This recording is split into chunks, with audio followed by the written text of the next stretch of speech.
భారత్ మరో నేపాల్ కాకూడదు. నేపాల్ నుంచి నేర్చుకోవాల్సిన పాఠం అని జనసేన నేత బొలిశెట్టి సత్యనారాయణ అన్నారు. అవినీతిని అరికట్టకపోతే మనం రేపటి తరాలకు బలహీనమైన భారతదేశాన్ని అందించవలసి వస్తుందని అన్నారు. ఈ మేరకు ఆయన ఒక వీడియో పోస్ట్ చేశారు. గత కొన్నేళ్లుగా మనం చూస్తే కొన్ని రోజులుగా ముఖ్యంగా యువత రోడ్ల మీదకి వచ్చి జెన్ జెడ్ అంటారు, జెన్ జీ అంటారు. బేసిక్ ఏంటంటే యువత 25 ఏళ్ల లోపల ఉన్న వాళ్ళందరూ కలిసి సామాజిక మాధ్యమాల ద్వారా తమ రాజకీయ నాయకులు విలాసవంతమైన జీవితాన్ని ఎలా గడుపుతున్నారు, ఎంత కష్టపడినా మనకి ఎందుకు ఉద్యోగాలు రావడం లేదు, ఎంత కష్టపడినా మన దేశం ఎందుకు బాగుపడడం లేదని చెప్పి నేపాల్ దేశంలో ఉన్న యువత తిరగబడడం వల్ల ఏమైందంటే అక్కడ చాలా అసాంఘిక శక్తులు కూడా అదే టైంలో చొరబడి దేశ విచ్ఛిన్నతకి దారితీస్తుంది. అయితే మనం నేపాల్ నుంచి నేర్చుకోవాల్సిన పాఠాలు ఏంటి అని చెప్పి నాకు గత 2-3 రోజులుగా చాలా తీవ్రంగా నాకు ఆలోచిస్తే అర్థమైంది ఏంటంటే, నేపాల్ సమస్యకు మూలం అవినీతి. ఇదివరకు భారతీయుడు సినిమాలో చూపిస్తాడు, కన్న కొడుకును కూడా తండ్రి చంపేస్తాడు. అవినీతిని మించిన పాపం కానీ దరిద్రం కానీ ఏ దేశానికి ఉండదు, లేదు.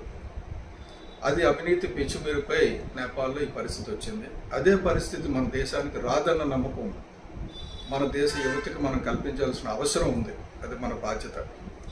అందుకనే పవన్ కళ్యాణ్ గారు అవినీతిపై రాజీ లేని పోరాటం అని చెప్పి, అది అవినీతి ఒకటి, పర్యావరణం ఒకటి ప్రధాన సిద్ధాంతాల కింద కళ్యాణ్ గారు తీసుకోవడానికి ఏంటంటే చాలామందికి అర్థం కాదు. సనాతన ధర్మం అంటారు, అవినీతి అంటారు. అదే బేసిక్గా చూడండి, ఇప్పుడు ఆ దేశం కమ్యూనిస్ట్ దేశం.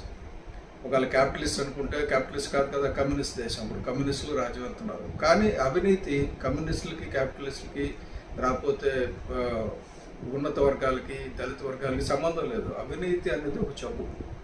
అది కోవిడ్ కంటే అత్యంత ప్రమాదకరమైన వ్యాధి. దాని నుంచి బయటపడకపోతే ఏ దేశం కూడా బాగుపడదు. ఇప్పుడు మొత్తం ప్రపంచం అంతటికి వదిలేయండి, 180 దేశాలు ఉన్నాయి. 180 దేశాల గురించి మనం మాట్లాడుకోవద్దు. మన చుట్టూ ఉన్న 4-5 దేశాల గురించి మనం మాట్లాడుకుందాం. మన చుట్టూ ఉన్న 4-5 దేశాల పరిస్థితి ఏంటి?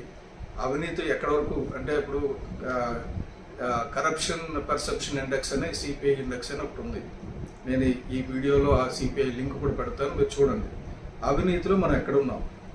మన దేశాలు అంటే మన ఇరుగు దేశాలు అంటే చైనా, భారత్, నేపాల్, పాకిస్తాన్, బంగ్లాదేశ్. ఈ 5 దేశాలు తీసుకుందాం. 5 దేశాలకి పాస్ మార్క్ 35 అనుకుంటే, అవినీతి లేని సమాజం అనుకుంటే 100, 100కి 100 రావాలి. కానీ చైనాకి ఎంత వచ్చినాయి అంటే 100కి 43. అంటే పాస్ మార్క్ దాటి కొద్దిగా పైన ఉంది. అందుకే అభివృద్ధిలో మొత్తానికి చాలా బాగుంది. కానీ అది 100కి 100 రాలా, 100కి 43లోనే ఉంది. 43లో ఉంటే అంత అభివృద్ధి వచ్చిందంటే 100కి 100% ఉంటే ఎంత అభివృద్ధి సాధించేదో చైనా చూడండి. అంటే మనకు వేలాది సంవత్సరాల క్రితం మన దేశాలు ఎందుకు బాగున్నాయి, ఇప్పుడు ఎందుకు బాగలేవు అంటే అది ఆలోచించాల్సిన విషయం. అలాగే భారత్ గురించి చూస్తే మన దేశం 38 సిపిఐ స్కోరు, అంటే 100 మార్కులకి 38 మార్కులు వచ్చినాయి. ఎక్కడున్నామంటే 180 దేశాల్లో 96వ స్థానంలో ఉన్నాం. అవినీతిలో టాప్ 10లో లేము, టాప్ 20లో లేము, టాప్ 75లో లేము. మన దేశం ఏం గొప్ప దేశం ఏం కాదు. అవినీతిలో ఇంకా 96వ స్థానంలో ఉంది. మోడీ గారు వచ్చి 10 ఏళ్ళు అయినా, 10 ఏళ్ళ క్రితం కూడా అక్కడే ఉన్నాం ఇంచుమించు. ఒక స్థానం ఇటు అటు జరిగాను తప్ప అవినీతిలో మార్పు రాలా. అలాగే నేపాల్ చూసుకుంటే 34 ఫెయిల్ అయిపోయారు. 35 మార్కులు పాస్ మార్కులు కదా, 100కి 34లో ఉన్నారు. 34వ ర్యాంక్ తోటి 107వ స్థానం. అంటే మనది 96లో ఉంటే 107. పెద్ద తేడా లేదు. అవినీతికి మన దగ్గరలోనే ఉంది అది. సో తర్వాత పాకిస్తాన్ 27 స్కోరు, అంటే పాస్ మార్క్ ఇంకా తగ్గిపోయింది. 180 దేశాల్లో 135వ దేశం చివరికి వెళ్తుంది, ఇంకా వెనక్కి వెళ్తుంది. అలాగే బంగ్లాదేశ్ చూస్తే సిపిఐ స్కోర్ 23. అందు గురించి అక్కడ నేపాల్ అల్లర్లు ఇదివరకు జరిగినాయి, కారణాలు ఏరైనా సరే. అక్కడ కూడా అవినీతి.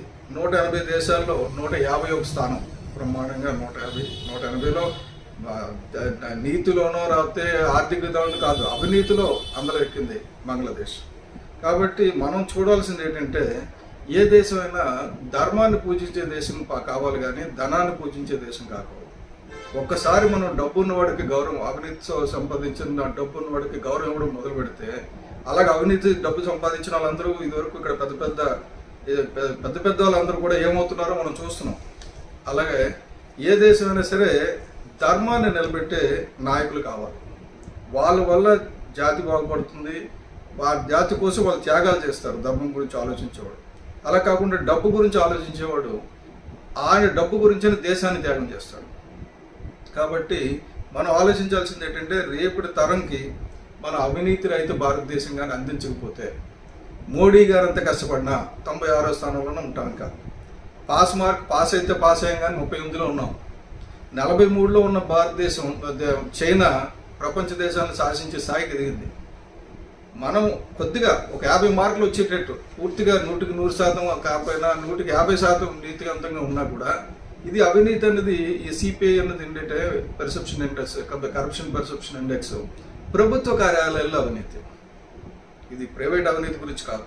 కాబట్టి డబ్బులు అవినీతి అంటే ఎక్కడ ఉంది? మైనింగ్లో ఉంది, ఇసుక మాఫియాలో ఉంది, లిక్కర్ మాఫియాలో ఉంది. మన రాజకీయ